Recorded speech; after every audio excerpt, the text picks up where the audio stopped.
আসসালামু আলাইকুম। Cradle and comfort চ্যানেলে আপনাদের সবাইকে স্বাগত জানাচ্ছি।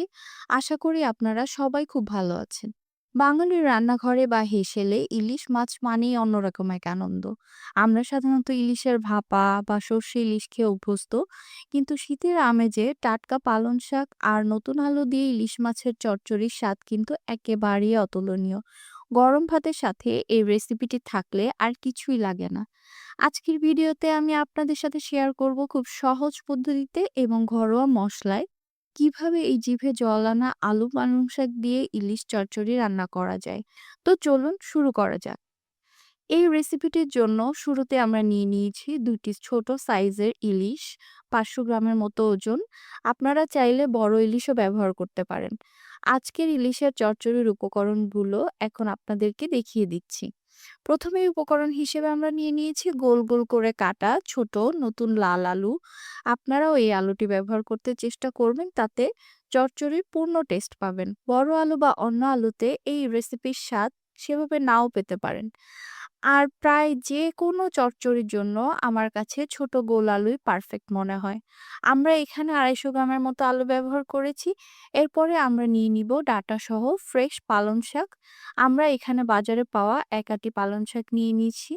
পালং শাকগুলো ভালো মতো ধুয়ে পরিষ্কার করে নিয়েছি। এই ৩টি উপকরণই আসলে এই চচ্চড়ির মূল উপকরণ। এই রান্নায় আমরা একটু বেশি পরিমাণ পেঁয়াজ ব্যবহার করব, কারণ চচ্চড়ির পারফেক্ট স্বাদ আনতে পেঁয়াজ একটি বড় ভূমিকা পালন করে। আমরা প্রায় 1.5 কাপের মতো পেঁয়াজ কুচি ব্যবহার করব। পেঁয়াজগুলো একদম কুচি কুচি করে কেটে নিয়েছি, যেভাবে আমরা ভাজি বা চচ্চড়িতে ব্যবহার করি। চচ্চড়ির জন্য আমরা এখানে বড় সবুজ ৮ থেকে ১০টি কাঁচামরিচ ব্যবহার করেছি। আপনারা স্বাদমতো বা মরিচের ঝালের পরিমাণের উপরে ভিত্তি করে মরিচের পরিমাণ কম বেশি করতে পারেন। কাঁচামরিচগুলো মাঝখান থেকে ফালি করে কেটে নিয়েছি আমরা। এই রান্নায় আমরা আরও ব্যবহার করব 1/2 টেবিল চামচ আদা বাটা, 1/2 চা চামচ রসুন বাটা, 1/2 টেবিল চামচ কাঁচা জিরার গুঁড়া এবং সামান্য হলুদ। আপনার পছন্দ মতো পরিমাণে হলুদটা অ্যাডজাস্ট করে নেবেন। হলুদের গুঁড়ার জন্য তরকারির স্বাদ সাধারণত পরিবর্তন হয় না। তেলের পরিমাণ একটু বেশি ব্যবহার করব। মোটামুটি 1 কাপ পরিমাণ তেল আমরা এই রান্নায় ব্যবহার করব। রান্নার সুবিধার্থে আমরা তেল আগে থেকেই মেপে রেখে দিয়েছি। এরপর এই রান্নার সবশেষ উপকরণ হলো লবণ। এরপরে আমরা রান্না শুরু করব। প্রথমে আমরা কেটে রাখা আলুগুলো নিয়ে নিচ্ছি কড়াইতে। এরপরে এর সাথে নিয়ে নিচ্ছি কুচি করে রাখা পেঁয়াজ। এরপর আমরা এর সাথে যোগ করে দিচ্ছি কেটে রাখা মরিচগুলো। তারপর আমরা এড করে নিব পরিমাণ মতো লবণ এবং বাকি মসলাগুলো। ১ টেবিল চামচ আদা বাটা নিয়ে নিব, হাফ চা চামচ রসুন বাটা, নিয়ে নিচ্ছি কাঁচা জিরার গুঁড়া, এরপর আমরা নিয়ে নিচ্ছি হলুদের গুঁড়া। সব উপকরণগুলো নেওয়া শেষ হলে আমরা 1/2 কাপ মতো তেল নিয়ে নিব উপকরণগুলোর সাথে। এরপর হাত দিয়ে খুবই ভালোভাবে মাখিয়ে নিতে হবে। তেলটা আমরা কয়েকটা স্টেপে ব্যবহার করব, তাতে চচ্চড়ির স্বাদ বহুগুণে বেড়ে যাবে। আপনারা স্টেপগুলো ফলো করে তেলটা দিয়ে দিবেন। একবারে তেলটা মেখে নিলে সেক্ষেত্রে টেস্ট কিছুটা কমে যেতে পারে। আপনারা উপকরণগুলো হাত দিয়ে মেখে নেওয়ার চেষ্টা করবেন।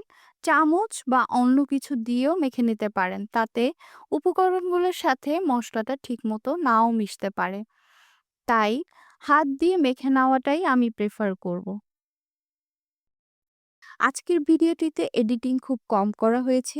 মাখানো এবং স্টেপগুলো অ্যাট অ্যাকচুয়াল টাইমে দেখানো হয়েছে, যা রেসিপিটির পূর্ণ স্বাদ পাওয়ার জন্য খুবই জরুরি। আমরা এই রান্নায় শুকনো মরিচের গুঁড়া কোনো রকমই ব্যবহার করব না। বগুড়ার গ্রামগুলোতে সাধারণত এই পদ্ধতিতে রান্না করা হয়। আমি সেটাই ফলো করেছি। এই রান্নার একটি গুরুত্বপূর্ণ দিক হলো ঠিকভাবে মেখে নেওয়া। আমরা ভিডিওতে যেভাবে উপকরণগুলো ব্যবহার করব, আপনারাও চেষ্টা করবেন ঠিক একই রকমভাবে রান্নাটি করতে। মেশানো শেষ হলে আমরা এটাতে ইলিশ মাছ অ্যাড করে দিব। ইলিশ মাছ আগেই আপনারা অ্যাড করবেন না, কারণ ভালোভাবে মিশাতে গেলে ইলিশ মাছ আস্ত রাখা যাবে না এবং হাতেও ইলিশের কাঁটা বিঁধে দুর্ঘটনা হওয়ার সম্ভাবনা থেকে যাবে। ইলিশ মাছ এবং বাকি উপকরণগুলো মিশিয়ে নিয়ে আমরা সবশেষে অ্যাড করে নিব পালং শাক। পালং শাক অ্যাড করার সময় খেয়াল রাখতে হবে প্রথমে অর্ধেকটা পালং শাক নিয়ে উপকরণগুলোর সাথে মেখে নিয়ে কিছুটা তেল অ্যাড করে দিব এবং বাকি অর্ধেকটা পালং শাক আবার অ্যাড করে নিব। এরপরেই সেই পালং শাকটা অ্যাড করার পরে আবার বাকি তেলটুকু আমরা ঢেলে দেব। এরপরে আবার ভালোভাবে সব উপকরণগুলো আলতো হাতে একটু সময় নিয়ে ভালোভাবে মিশিয়ে নিতে হবে। প্রথমত এই চচ্চড়ির প্রধান শর্ত হচ্ছে ভালোভাবে মেখে নেওয়া। এই চচ্চড়িতে যেহেতু আমরা নতুন আলু ব্যবহার করেছি আর পালং শাক ব্যবহার করেছি এবং এই দুটো উপকরণ থেকে অনেকটা পানি বের হয়, তাই আমরা চচ্চড়িতে খুবই কম পরিমাণে পানি ব্যবহার করব। মাখানো শেষ হলে আমরা পৌনে ১ কাপ মতো পানি ভিডিওর মতো করে চতুর্দিকে ছড়িয়ে অ্যাড করে দিব। এরপর হাত দিয়ে হালকা একটু চাপ দিয়ে চচ্চড়ির উপরেরটা একটা লেবেল করে নিব। ঠিকভাবে সেদ্ধ হওয়ার জন্য আর মসলা খুব সুন্দরভাবে ছড়ানোর জন্য এই মাখানোটা মেখে নিতে হয় এবং সব শেষে বাকি তেলটুকু আমরা চচ্চড়ির উপরে অ্যাড করে দিব। এরপর কড়াইটা একটা ঢাকনা দিয়ে ঢেকে আমরা রান্না শুরু করব। চচ্চড়ি মজাদার করতে হলে অবশ্যই কিছুটা সময় নিয়ে মেশানোর কাজটা করতে হবে। আর পানির পরিমাণ কখনোই বেশি করা যাবে না। জাস্ট নিচে পানিটা থাকবে। পানি এড করার পর হাত বা চামচ কোনো কিছু দিয়েই আর চচ্চড়িটাকে নাড়ানো যাবে না। এ পর্যায়ে আমরা চলে যাচ্ছি রান্নায়।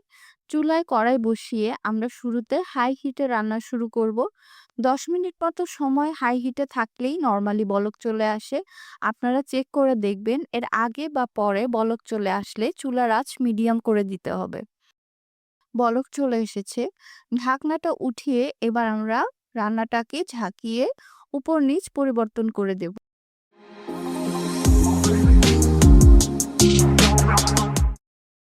খেয়াল রাখতে হবে এখানে চামচ বা অন্য কিছু দিয়ে নাড়াচাড়া করলে ইলিশ মাছ ভেঙে যেতে পারে, শাকের টেক্সচারটাও নষ্ট হয়ে যেতে পারে। তাই চেষ্টা করবেন আমাদের দেখানো উপায়েই চচ্চড়ির একটু উল্টে পাল্টে দিতে। উপর নিচ পরিবর্তন করে না দিলে চচ্চড়ি নিচের অংশ পুড়ে যাবে আর উপরের অংশ ভালোভাবে সিদ্ধ হবে না। এবার চুলার আঁচ মিডিয়ামে রেখে ঢাকনা দিয়ে আরো ১০ মিনিট রেখে দিতে হবে। আবার আগের দেখানো পদ্ধতিতেই আমরা আরেকবার উল্টে পাল্টে কোনো চামচ ব্যবহার না করেই দিব। এই সময় লক্ষ্য রাখলে দেখবেন তেল উঠে এসেছে রান্নার উপর। এবার চুলা লো হিটে রেখে ঢাকনা দিয়ে আরো অন্তত ৪ থেকে ৫ মিনিট আমরা রান্না করে নিব।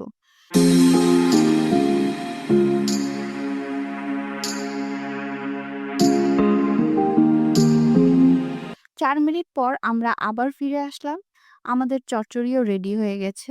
এবার আমরা এটাকে নামিয়ে গরম, গরম পরিবেশন করব।